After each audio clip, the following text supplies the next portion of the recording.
They're now just 3.5 games behind the Dodgers for best record in the bigs and, of course, home field advantage in the World Series.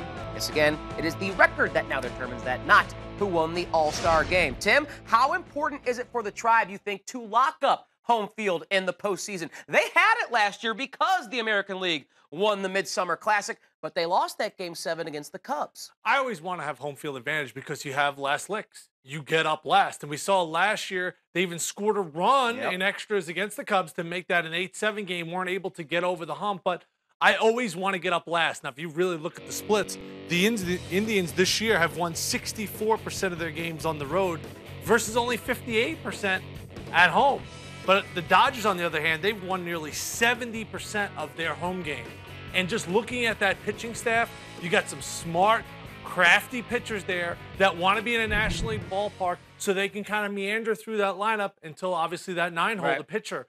And National League pitchers, and we saw Maddox do this for so many years, they build their innings, especially when you get to the bottom half of the lineup, around that pitcher. So if I'm a Dodgers fan, I definitely want to play on the road, at home rather. As for the Indians, I want that extra bat because they could put up there potentially 7 lefties against a right-handed pitcher, which they may see in Hugh Darvish in the World Series. Do you think Indians-Dodgers are a lock?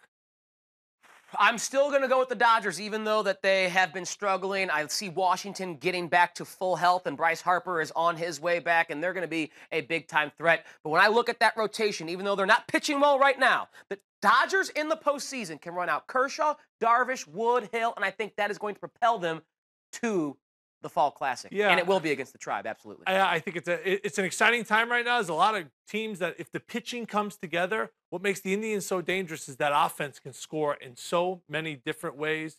They really haven't overcome that much adversity during this stretch.